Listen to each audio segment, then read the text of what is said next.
To say that I was terrified was an understatement. I remember feeling so shaky and calling the nurse over.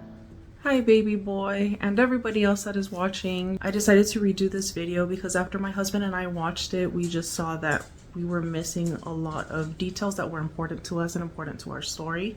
I was admitted to the hospital at 22 weeks, and I remember getting ready, packing everything up, taking a lot of pictures of my dogs so that I could feel that they were there with me. It was an overwhelming feeling. I didn't know when I was going to be coming back. And although the house and your TV and everything, those are all materialistic things, they were still my comfort zone. So it was very scary to leave and not know when I would be seeing them again. But most of all, it was such an emotional time to leave my dogs because my dogs had been there through the entire thing. They would come and check on me. They were with me all day. That was the most difficult part about leaving, was leaving my dogs behind.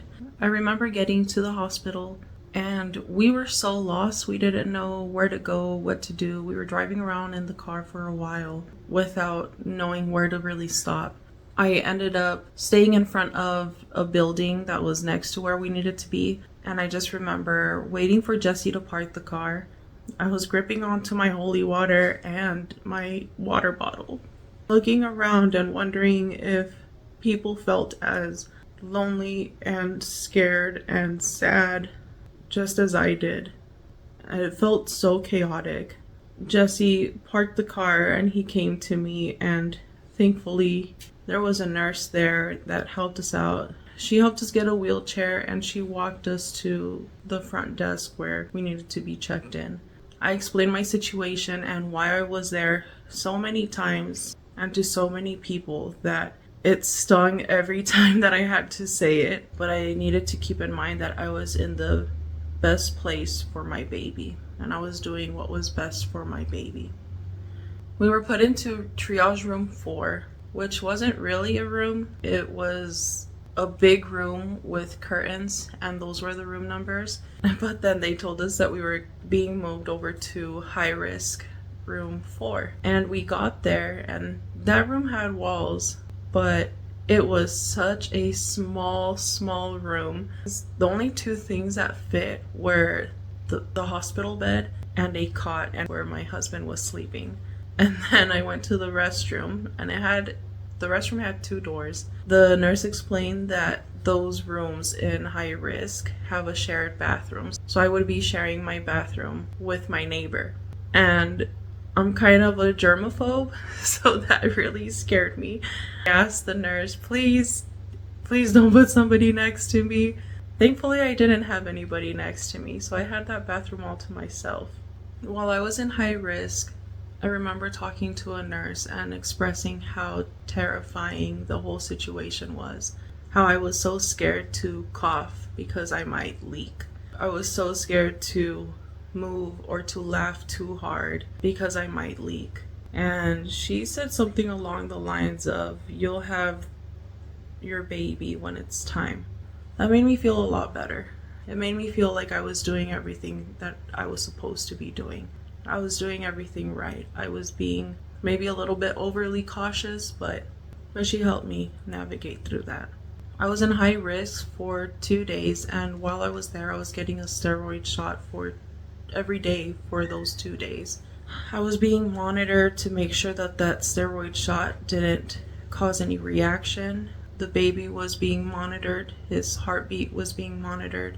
Thankfully, the steroid shots didn't have a negative impact, and we were finally able to go to the antenatal department, the ante's room. And the nurses hyped it up so much because they said the rooms were bigger and they were nicer. And that's when I thought, okay, well, thankfully I don't have to be in a setting where it's just a curtain dividing us, or in a setting where we can barely move around. So we were very excited to go to Auntie's. And I didn't know it then, but I would be meeting some lifelong friends in Auntie's. I remember going in and just thinking it was the biggest room in the world after being in high risk. It wasn't really that big, but it felt like it. And then we went into the bathroom, and we had our own bathroom. We had our own shower. So it was nice. And thankfully we had a window with a view. And that view came in handy so many times. In the beginning of my auntie's stay, my mornings were very long but very short. Between 5 and 9 a.m., I would have different people coming in at different times. So I would have the residents come in, then the OB, the MFM would come in, the nurses, the people that deliver the food, and sometimes housekeeping too. So all of those people were in and out of the room. It wasn't until I talked to the nurses and asked if it was possible to move that time slot down a little bit so that I could get more sleep. And sure enough, after I want to say maybe 2 weeks of having people coming in and out in the morning, we put a piece of paper with something along the lines of, please do not come in and see nurse if you have any questions, something like that. So that was really nice. If you need medical attention and you need your medication and all, they're going to have to come in. But in my case, I was stable enough that I was able to push that time slot to a little bit of a later time. While I was in Auntie's, my baby was getting monitored, so I would put on a thin band or a thick band. He was getting monitored twice a day, and after a while, I was the one that started putting the monitor on myself with the nurses being there. But I learned so much. I was also getting 2 injections every day, one in the morning and one at night. I had the option of putting those injections in my thighs or my stomach, and they were to prevent blood clots because I wasn't moving. So at first I started off with my thighs, and then I ran out of space. It was funny. So I would divide my thigh into little squares because I knew that that's where I would bruise, and I eventually ran out of space. My thighs looked like that little fish from the book. They were purple and green and blue. So I was getting those injections on my thighs. I ran out of space and I decided to go to my stomach. The injection stung a little bit, but what hurt the most was when the injections were on my stomach, they were in the area where the monitor would go. So when looking for the baby's heartbeat, they would press down on my stomach, and that would hurt a lot. So I stopped doing the injections on my stomach and I continued to do them on my legs. I would wait for one bruise to disappear, and then I would put the next injection right there. So during my stay, I was getting the injections twice a day. My baby was being monitored twice a day. I was getting blood work, and I started off with every 3 days, but then switched over to once a week. We would get an ultrasound once a week. We would also get wheelchair ride privileges every day. That's something that I looked forward to. There was no time limit, so you would see us going around the hospital at 5 p.m., as well as midnight, 2 a.m. We would just go out every day. Keep in mind, I was in that room all day, every day, except for the wheelchair rides. Being isolated and stuck in a room without being able to go anywhere freely takes a toll on somebody. Thankfully, I had the nurses that would come in and talk to me. So I would have lost my mind if the nurses didn't come in and talk. I would look out the window and just pretend that I was somebody that was driving. I was able to see one of the main roads, and I would pick a car and I would pretend that I was in that car and just imagine what it felt like to drive and to be able to go anywhere I wanted and move around. I would also go on social media and I would see other pregnant women enjoying their time, having baby showers, having gender reveals, walking around, shopping for their babies. And I didn't know then, but I was mourning the fact that I wasn't able to do all of that. It was very difficult for me to enjoy my pregnancy. Every day was a win. We were keeping everything as positive as possible. I didn't want to know any bad news, any sad news. If somebody would start to say something that might be negative, I would tell them rainbows and butterflies. And it got to a point where I didn't want to be a burden to people. I also didn't want to really know about anything. So I kind of isolated myself from the world. Whoever I talked to didn't understand what I was feeling. Whoever I talked to hadn't gone through what I was going through. I felt so alone. So I didn't know how to socialize other than with the nurses because they had seen this stuff before. But I wasn't able to socialize with a lot of people. I didn't like the fact that I was comparing my pregnancy to other pregnancies. So I just decided to disconnect from everyone and everything. And it's funny, people ask me what I would do during that time. Because I love to read, I should have been reading. Because I love to play Animal Crossing, I should have been playing Animal Crossing. Because I could have picked up sewing. And I wanted to, but I didn't. But that time was just such a blur. I would try to sleep as much as I could so that I wouldn't have to think, so that I wouldn't have to stress and worry. But every day, I would put a smile on my face.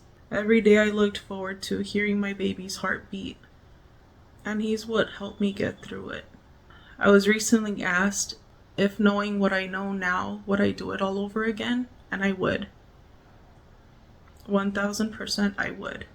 Every day was such a celebration. We had a whiteboard that said, my baby is blank weeks and blank days. Every day we would wake up and Jesse would change that number. Every single day, every single hour longer was a win. Another challenge was seeing how stressed my husband was. My husband stayed at the hospital with me every single day. He drove to and from the hospital every single day. He just looked so tired. And I would try to tell him to stay at the house, even if it was for one night, just so that he could get some good sleep on our bed. But he would say no. He wanted to be there for our baby and for me. I feel like this is all over the place, but that's where my mind is going. It's going in so many different directions, just reliving it right now. The nurses had even told us that we have gotten to where we were at, which was pretty far with PPROM, but that we had gotten as far as we were because of our positivity and our mindset. I obviously missed home. I miss being in my comfort area, but most of all, I miss my dogs. I wasn't able to see my dogs every day, but thankfully Jesse would take the dogs to the hospital and we would have a small 10-15 minute picnic with them before my father-in-law would pick them up and take them back to our house. But those days I was the giddiest, and I would save some of the apples from my food tray to give to them as snacks. So I want to say I was about 28 to 29 weeks when one morning I went to the restroom and there was blood. To say that I was terrified was an understatement. I remember feeling so shaky and calling the nurse over. Thankfully, the OB was there that morning, so they all came into the room.